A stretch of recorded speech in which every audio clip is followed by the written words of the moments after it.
హరే కృష్ణ. మ్యూట్లో పెట్టేసుకోండి. ఓకే, దీపికా మాతాజీ. हरे कृष्णा। श्रील प्रभुपाद जी की जय, गुरुदेव की जय।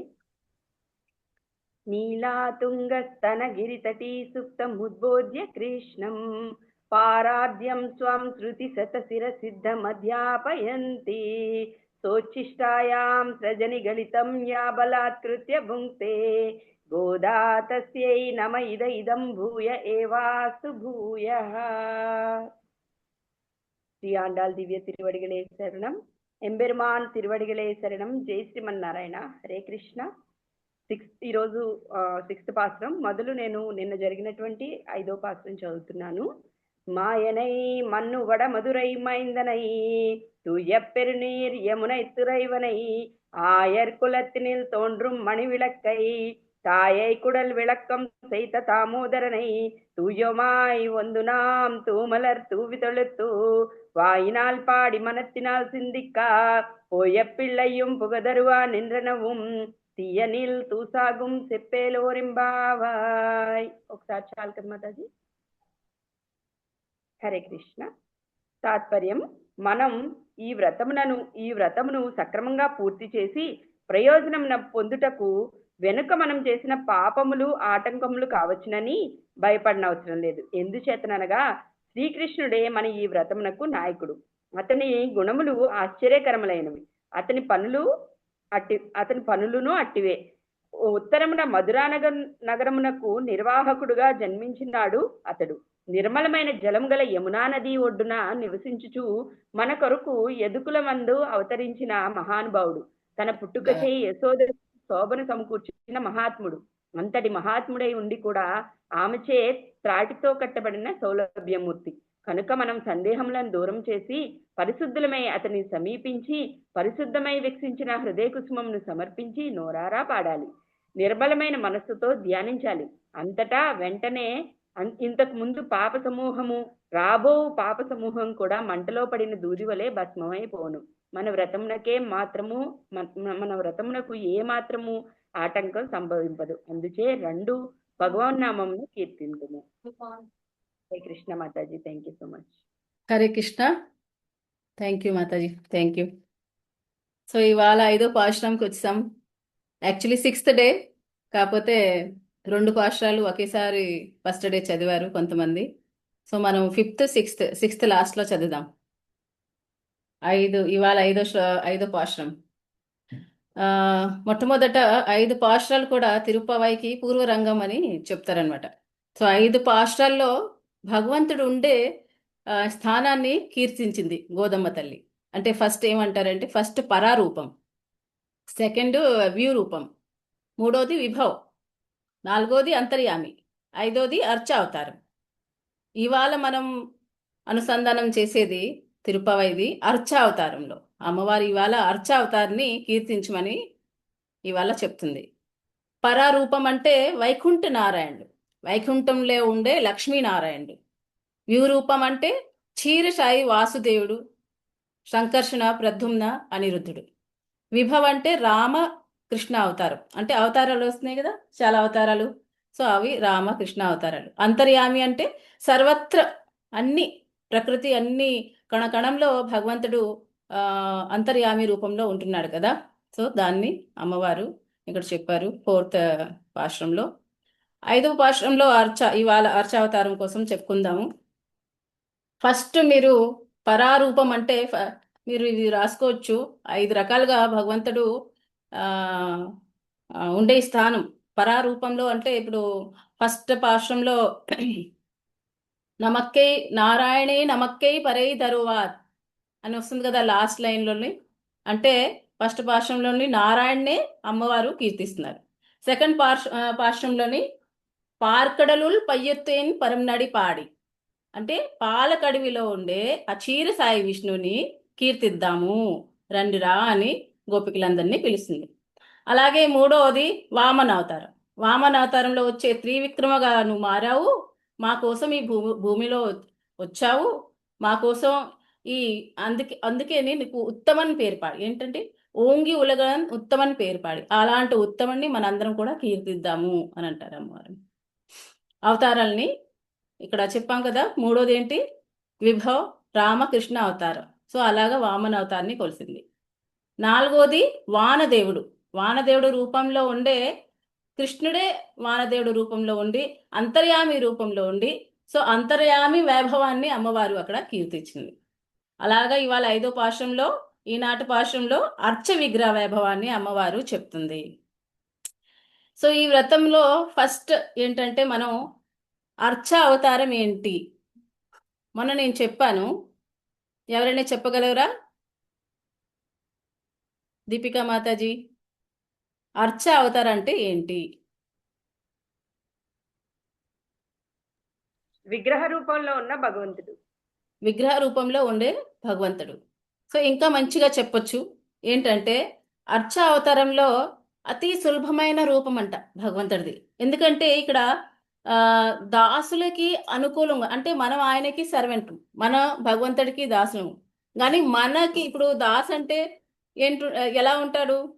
ఇప్పుడు మనం ఆయనకి దాసులుగా ఉన్నాం కాబట్టి ఆయన ఎలా చెప్తే అలా అనుకూలంగా ఉండాలి. కానీ అర్చ విగ్రహ అవతారంలోని మన అనుకూలంగా ఆయన ఉంటాడు. ఫస్ట్ ఏ రూపం అంటే ఆ రూపం ధరించి ఉంటాడు. కొంతమందికి లడ్డు గోపాల్ ఇష్టం, కొంతమందికి కృష్ణ విగ్రహం, కొంతమందికి శ్రీ మహావిష్ణువు నారాయణ స్వరూపం. సో ఏ రూపం మనం అనుకుంటే ఆ రూపంలో ధరించి విగ్రహ రూపంలో ఉంటాడు. అలాగే సర్వసమర్థుడు అయినప్పుడు కూడా ఏదో అసమర్థుడిలాగా, ఏదో అసహాయలాగా అలాగా బుద్ధిగా కూర్చుంటాడు. అందరికీ రక్షణ ఇస్తాడు. అందరికీ రక్షణ ఇచ్చినప్పుడు కూడా మన మీద ఏదో ఆశ్రయించి ఉన్నట్టుగా ఉంటాయి కదా. మనం బట్టలు వేస్తే బట్టలు వేసుకుంటాడు, మనం అభిషేకం చేస్తే అభిషేకం చేసుకుంటాడు, మనం పడుకోబెడితే బొజ్జబెడితే పడుకుంటాడు. సో మనం ఏదో ఆయనకి చేసినట్టుగా కనిపిస్తాం, కానీ ఆయన సర్వసమర్థుడు. సో అది అర్చ విగ్రహది ఏంటంటారు, సేవలో అంత కైంకర్యం మనం అంత సులభంగా పొందగలం భగవంతుడిని. అందరికీ చాలా సులభంగా ఉండే అర్చ విగ్రహాన్ని అంట. ఎందుకంటే ఇప్పుడు మనం పరా రూపంలో వెళ్ళి వైకుంఠ నారాయణకి చూడగలమా? లేదు. వ్యూ రూపంలో వెళ్ళి క్షీర సాయి విష్ణుని చూడగలమా? లేదు. విభవలో రామావతారం, కృష్ణావతారంలో అప్పుడు మనం పుట్టొచ్చు, లేకపోతే పుట్టుంటే ఈ పాటికి మనం ఇక్కడ లేకపోయింది. సో అప్పుడు చూడగలమా? లేదు. అంతర్యామి రూపంలో మనం చూడగలమా? లేదు. కానీ అర్చావతారంలో విశేషం ఏంటంటే మన ఇంటిలో విగ్రహం మనం అర్చ అవతారం రూపంలోని భగవంతుడికి ఎప్పుడైతే మనం మన పూజాగ్రహంలో మనం ఉంచి ఆయన్ని సేవలు అందిస్తామో ఆయన ఎంత తొందరగా మనం భగవంతుడి అనుగ్రహాన్ని పొందుతామంటే అంత తొందరగా పొందుతాము. కానీ బాగా నమ్మకం ఉండాలి. చాలా మందికి ఏంటంటే ఇంట్లో దేవుడు అనుకోరు, ఆ గుడిలో దేవుడు బయటికి వెళ్ళే ఆలయంలోనే దేవుడు అనుకుంటారు. ఇంట్లో దేవుడికి చిన్న పటికి బెల్లము, ఆ పువ్వులు కూడా ఎండిపోయి, చాలా ఇళ్లలో చూడండి, చిన్నప్పటి నేను చూశాను చాలా ఇళ్లలో పువ్వులు కూడా ఎండిపోయి ఉంటాయి. కొంతమంది వారానికి ఒక్కసారి దీపం పెడతారు. దేవుడి దగ్గర ఏదైనా ప్రసాదం పెట్టాలంటే పెద్ద పనిలాగా అనిపిస్తుంది. ఎందుకంటే తెల్లవారే స్నానం చేయాలి, అన్ని క్లీనింగ్ చేయాలి. సో భగవంతుడికి ప్రసాదం వండాలన్నీ కూడా పెద్ద బరువు కింద అనిపిస్తుంది. సో అలాంటప్పుడు ఎలా ఉంటుంది? అదే అక్కడ విగ్రహం ఉంచారు కానీ భావం లేదు. దేవుడు ఉంటాడా అక్కడ? ఉండడు. ఎప్పుడైతే మనం భావంతో, మంచిగా నమ్మకంతో ఎప్పుడైతే సేవ అందిస్తామో భగవంతుడి అనుగ్రహం కూడా అంత తొందరగా మనం పొందుతాం. కానీ మనకు నమ్మకం లేదు కదా. భగవంతుడే చెప్పాడు కదా, భగవద్గీత శ్లోకం ఉంటుంది కదా, యత్ కరోషి యదాశ్నాసి, యత్ జుహోషి దదాసి, యత్ తపస్యసి కౌంతేయ తత్కురుష్వ మదర్పణం. అంటే నువ్వేం చేసినే, నువ్వు భోజనం చేసినే, నువ్వు దానం చేసినే, నువ్వు తపస్య చేసినే, ఏం చేసినా కూడా నన్ను అర్పించు చెయ్యు, నువ్వు నన్ను పొందగలవు. సో అది మనం చేస్తామా? చెయ్యం. సో అందుకని మనకు అనుగ్రహం కలగదు.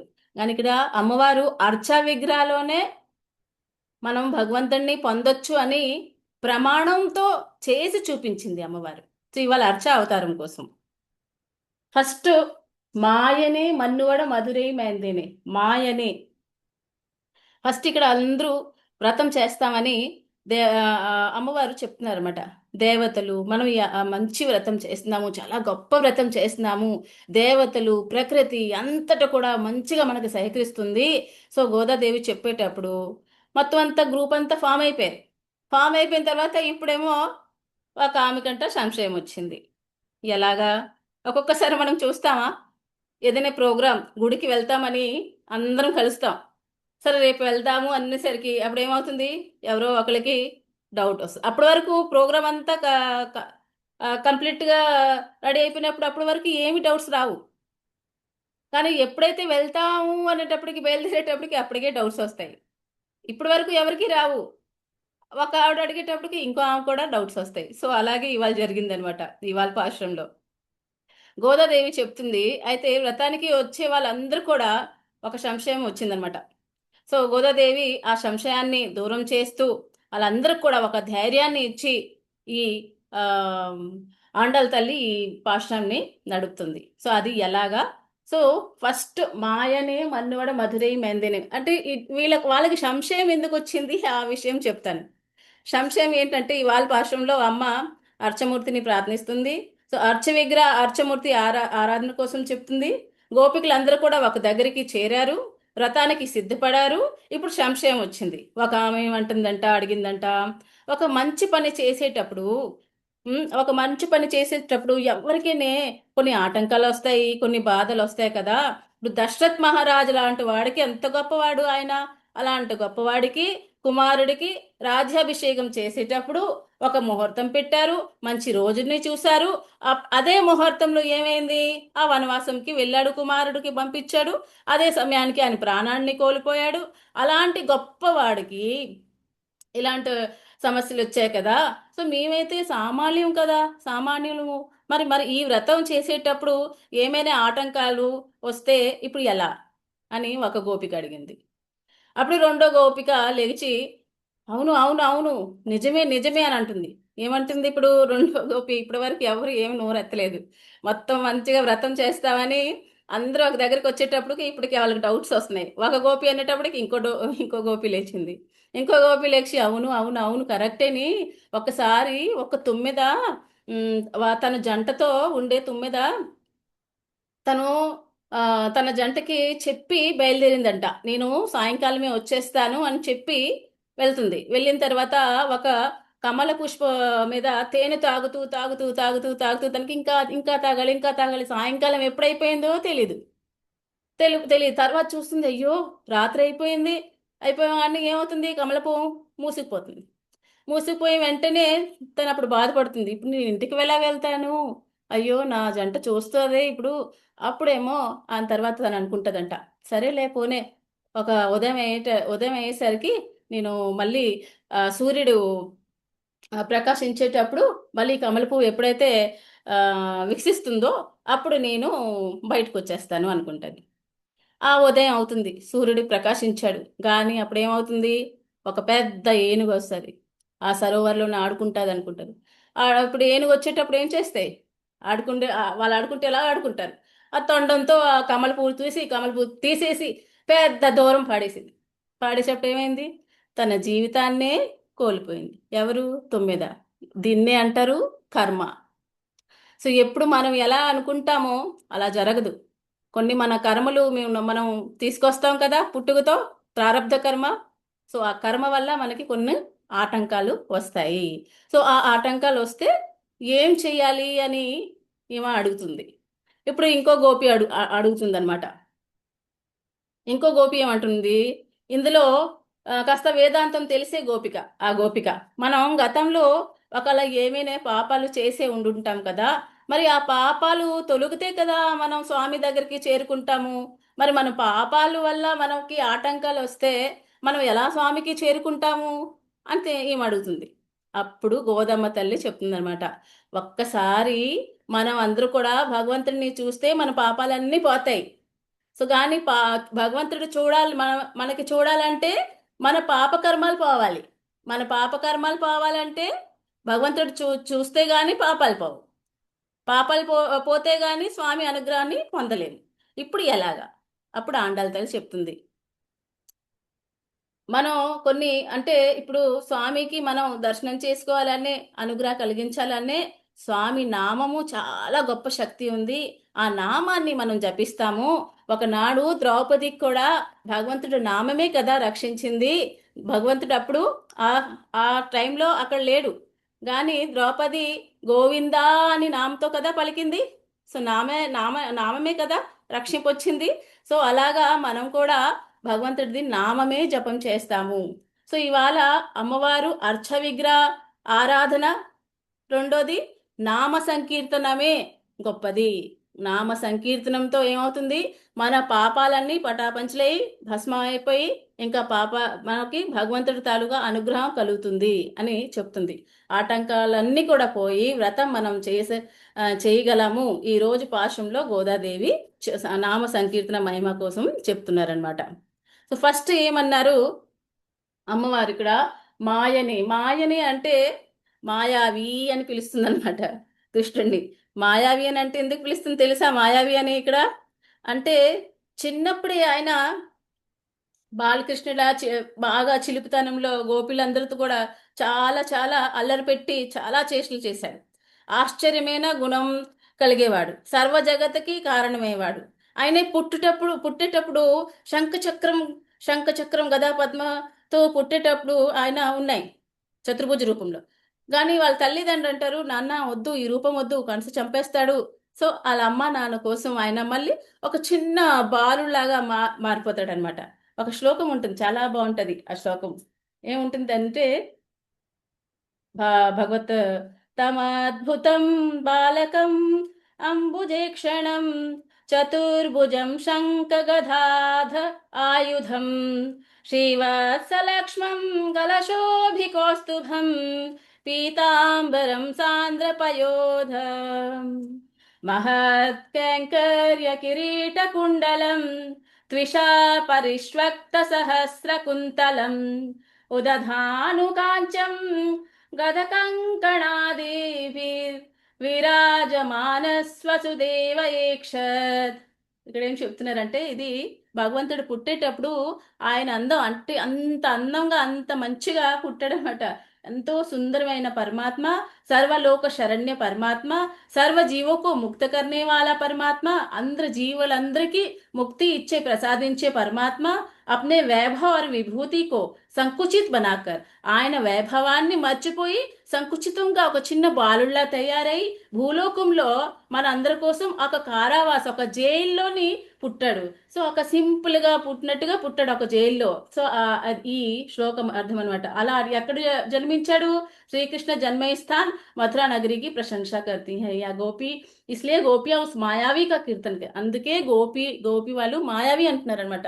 ఎలాంటి మాయగడు అంటే అంతట లాంటి వాడు, అంత పరమాత్మ అయినప్పుడు కూడా ఒక జైల్లో ఏమి కానట్టుగా ఒక బాలుళ్లాగా నువ్వు పుట్టావు అని అర్థం అనమాట.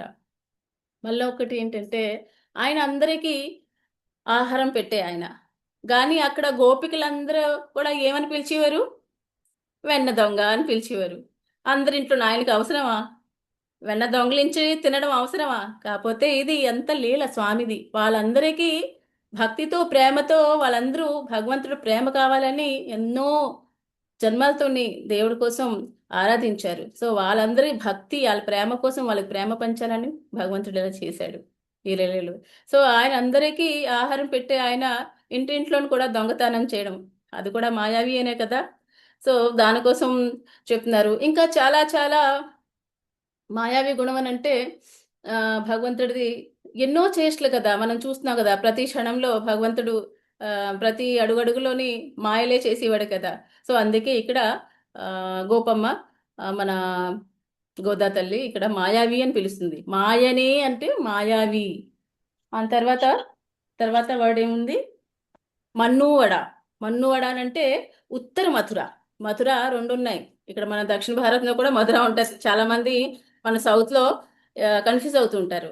ఉత్తర మథుర నగరంలో బలశాలిగా ఒక యువరాజుగా నువ్వు అక్కడ ఉన్నావు అని కొలుస్తున్నారనమాట. ఒకటి ఫస్ట్ మాయగడ అని పిలిచారు.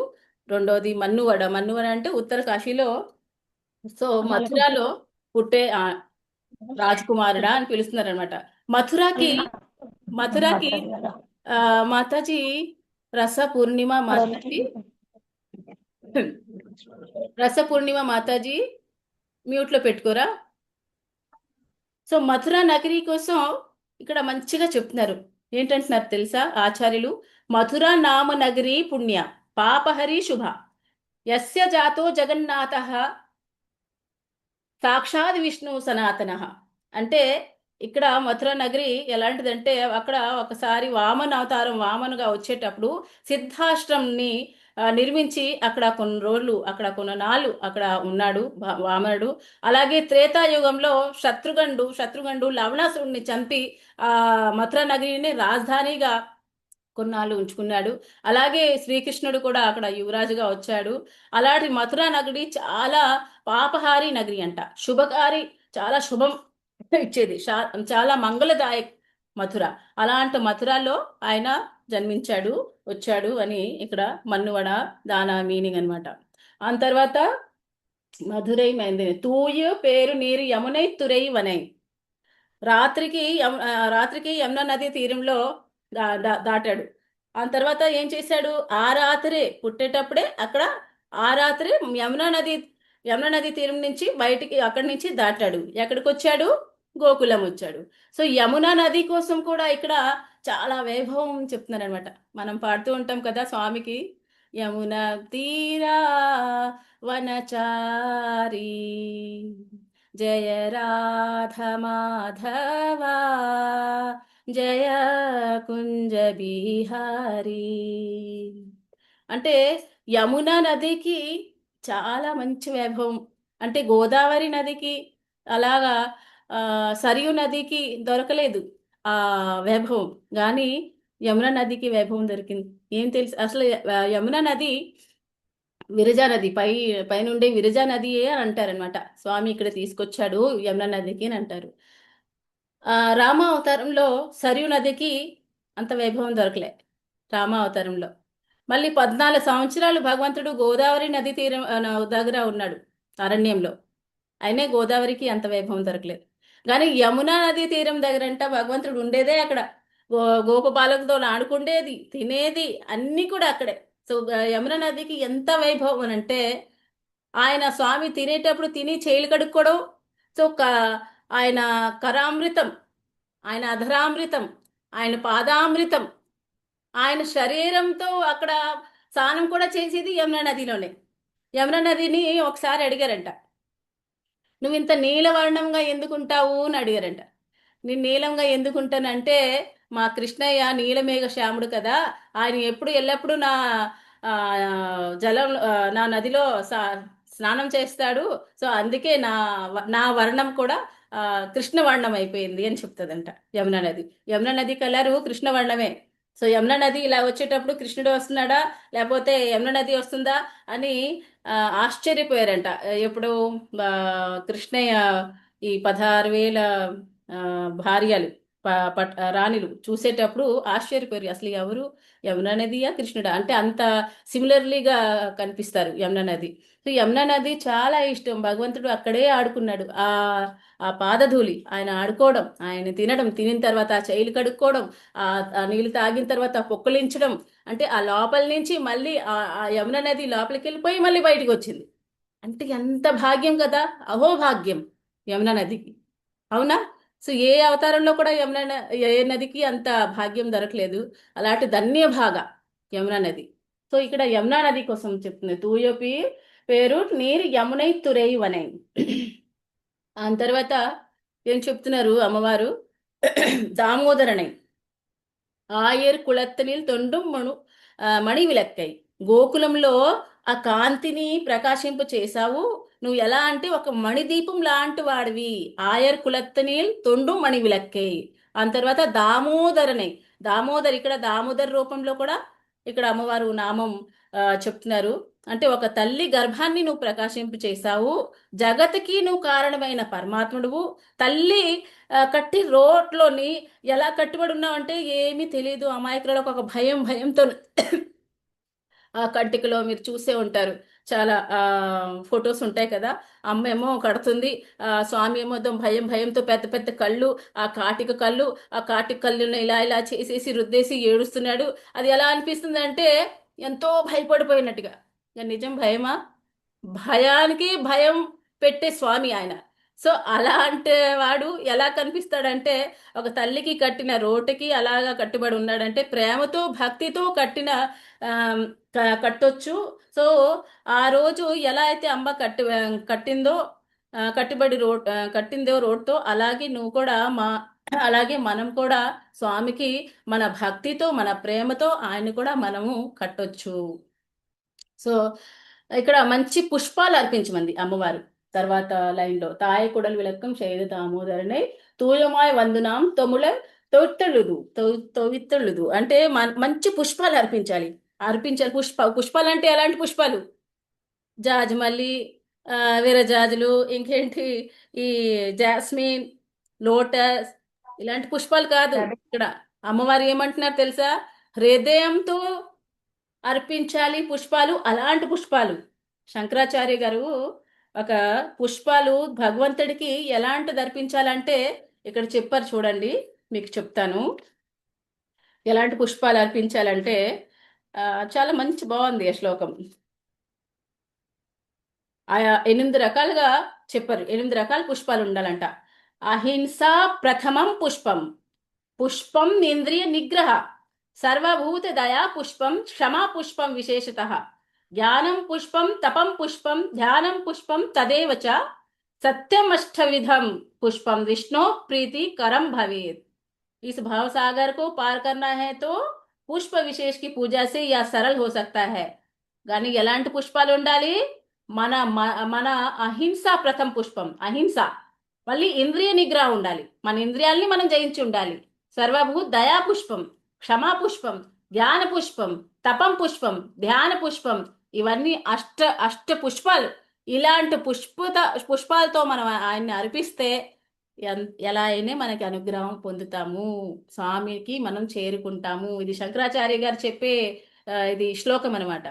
సో ఇక్కడ పుష్పాల కోసం అమ్మవారు మళ్ళీ లైన్లో చెప్పారు. మంచి పుష్పాలు అర్పించి ఆయన నామం జపిస్తే మన పూర్వకర్మాలన్నీ కూడా రాబోయే పాపాలు కూడా పోతాయంట. అంటే కర్మలు మీకు ఆల్రెడీ మీకు భగవద్గీత క్లాస్లో చెప్పాను కదా, 3 రకాలుగా ఉంటాయి. ప్రారబ్ధ కర్మ, ఆగామి కర్మ, సంచిత్ కర్మ. ప్రారబ్ధ కర్మ అంటే మనం పుట్టుకతోనే తీసుకొని వస్తాం. మన ఈ శరీరం మనకు దొరికిందంటే మనం పుట్టేటప్పుడు మనకి నిర్ధారణ అయిపోద్ది. మనం ఎక్కడ పుడతాము, ఏ కులంలో పుడతాము, ఏ ప్రదేశంలో పుడతాము, అది మన ప్రారబ్ధ కర్మ వల్ల పుడతాం. కానీ పుట్టిన తర్వాత సంచిత కర్మ, ఇంకా ఆగామి కర్మ. అంటే ఆగామి కర్మ ఇంకా మనం చేసే మళ్ళీ కర్మ ఇంకా చేయలేదు. సంచిత కర్మ అంటే మనం కొన్ని కర్మలు చేసేసాం. సో భక్తుడికి ఈ ఆగామి కర్మ, ఈ సంచిత కర్మ ఇవన్నీ కూడా పోతాయి. లాస్ట్కి అమ్మ ఏం చెప్తుందంటే భగవంతుడు అనుగ్రహం కలిగితే ప్రారబ్ధ కర్మ కూడా పోతుంది. సో ఇప్పుడు ఎలా అంటే ఒక ఎగ్జాంపుల్, మన దగ్గర బియ్యం ఉన్నాయి, ఇంట్లో బియ్యం తెచ్చుకున్నాం, రైస్ తెచ్చుకున్నాం. సో కొంత రైస్ ఇవాళ వండుకున్నాం, కొంచెం రైస్ ఏం చేసాము, దాచిపెట్టాం డబ్బాలో. కొంచెం రైస్ ఏం మళ్ళీ చేసాము, విత్తనాలు వేయటానికి మళ్ళీ నాటాలని కొన్ని ధాన్యాలు మనం దాచిపెట్టాం. సో కొంత మనం అన్నం వండేసాం, తినేసాము, అవునా? ప్రారబ్ధ కర్మ. ఒకటి బ్యాలెన్స్ రైస్ ఉంచాం, ఏంటది? సంచిత కర్మ. ఒకటి ఏంటంటే నాటుతాం, ఇంకా నాటిన తర్వాత మళ్ళీ మొక్కలు వస్తాయి, మళ్ళీ ఫలాన్ని మనం ఏం చేస్తాం, మళ్ళీ ఫలం మనకి దొరుకుతుంది. అదేంటది? ఆగామి కర్మ. అర్థమైందా కర్మ? ఇప్పుడు కర్మ కోసం అర్థమైందా? సో ఇలాంటి కర్మలు, పాపము పుణ్యము చేసిన వల్లే కదా మనం ఇప్పుడు ఈ భూలోకంలో వచ్చాము, మన స్వామితో వేరే ఇక్కడ దిగాము. సో ఇలాంటి పాపము పుణ్యము 2 కూడా నశించిపోయాలంటే స్వామి నామమే జపం చేయాలి అని చెప్తుంది అమ్మవారు. చెప్తున్నారు, నేను చెప్పట్లే, అమ్మవారు ఈ భాషణంలో చెప్తున్నారు. అలాంటి పాపాలు కూడా, రాబోయే పాపాలు మనం చేసే వచ్చాం కదా, పాప పుణ్యం వల్ల వచ్చాం కదా, ఒక్కొక్క పాపము ఈ జన్మ కాదు, ఎన్నో జన్మలు కాదు, ఎన్నో ఒక యుగాల నుంచి చేసే పాపకర్మలు మనం తీసుకొని వెంట వస్తూనే ఉంటాయంట మన వెనుక ఆ పాపకర్మ. సో ఆ పాపకర్మని మళ్ళీ మనం ఆ, మళ్ళీ మళ్ళీ భూలోకంలో వచ్చిన తర్వాత ఎప్పుడైతే అది తొలగించుకోమో మళ్ళీ జన్మ వచ్చేటప్పుడు మళ్ళీ ఆ పాపం మనకు అలా వెనుక వస్తూనే ఉంటాయి, వస్తూనే ఉంటాయి. సో అలాంటి పాపాలు కూడా పోవాలంటే స్వామి నామాన్ని జపిద్దాము. అది కూడా ఎలా చెప్తున్నారు అంటే, ఎలా పోతాయంటే ఈ పాపాలు, ఇక్కడ అమ్మవారు చెప్తున్నారు, నిప్పులో ఎలా అయితే దూది వేస్తే దూది ఏమవుతుంది, కాలిపోతుంది. కాలిపోయిన తర్వాత కొన్ని కాలిపోయిన తర్వాత బూడిద ఉండిపోద్ది కదా. బూడిద చూసి మనం అనుకుంటాము ఈ వస్తువు కాలిపోయింది, కానీ దూది కాలిన తర్వాత బూడిద కూడా ఉండదు, ఏమి కనిపించదు అక్కడ, అసలు ఏంటి కాలిందో తెలియదు. ఇంత పెద్ద దూదిని వేయండి నెప్పులో, టక్టక్టక్కడ కాలిపోద్ది. అలాగా మన పాపాలు ఎప్పుడైతే భగవంతుడు మనం భగవంతుడు అనుగ్రహం కలుగుతుందో, ఎప్పుడైతే మన భగవంతుడు నామం జపిస్తామో ఈ పాపాలు కూడా పటాలు పంచల మీద దూరం అయిపోతాయి. అలా చెప్తున్నారు అమ్మవారి ఇక్కడ ఎగ్జాంపుల్తో. సో పాపాలన్నీ పోతాయి. నెప్పులో వేసే దూదు ఎలా అయితే కాలిపోయి నాశనం అయిపోతుందో అలాగే మన పాపాలు కూడా నశించిపోతాయి. దేనివల్ల? భగవన్నామ జపించే వల్ల. ఇక్కడ అమ్మవారు మనందరికీ ప్రేరిస్తుంది ఏమని? హరేర నామ హరేర నామ హరేర నామేవ కేవలం కలోవ నాస్తేవ నాస్తేవ నాస్తేవ గతిరన్యథ. అంటే ఈ కలియుగంలోని హరినామం తప్ప ఇంకేమీ గొప్పది లేదు. మనం ఇక్కడ ఈ ఈ భవసాగర్ని తరింప చెయ్యాలంటే హరినామం తప్ప ఇంకేమీ లేదు. అమ్మవారి తిరుప్పావైలో ప్రతి పాశ్రంలో నామం పలవం అనే చెప్తున్నారు. సో ఇక్కడ దానికోసం అయిపోయింది. ఇంకా చెప్పే విషయాలు ఏమిటున్నాయి? లాస్ట్కి ఏముంది శ్లోకంలో?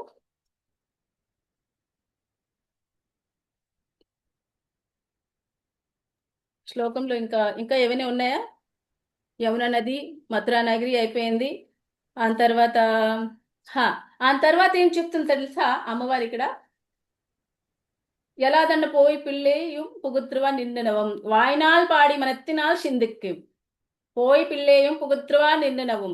అంటే మనం భగవంతుడి దగ్గరికి వెళ్ళి రెండు చేతులతోని అంజలితోని నమస్కరించి మన చేతులతోని నమస్కరిస్తే చాలంట. ఇప్పుడు ఆయన ఏమంటాడు? ఇప్పుడు రాముల వారి దగ్గర విభీషణుడు వెళ్ళాడు, స్వామి నన్ను అనుగ్రహం కలిగించండి, నేను నీవాడినే అని నమస్కరించి దండం పెట్టాడు. ఏమన్నాడు భగవంతుడు? తవాస్మి. గుర్తొచ్చిందా శ్లోకం?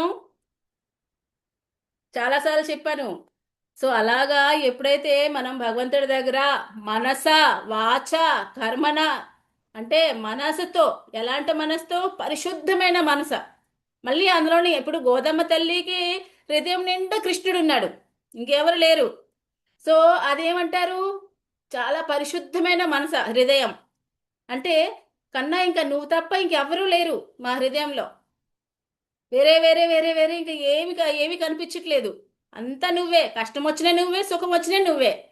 అలాగా పరిశుద్ధమైన మనసుతో నోరారా నోరారా జపిస్తూ ఎప్పుడైతే మనం ఆయనకి దండం పెడతామో రెండు చేతులతో అంజలితో, అప్పుడు ఆయన అనుగ్రహాన్ని పొందుతాము.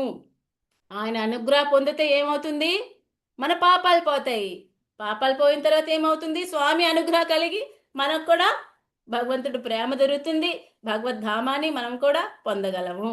ఎలా అంటే ఒక కమలపు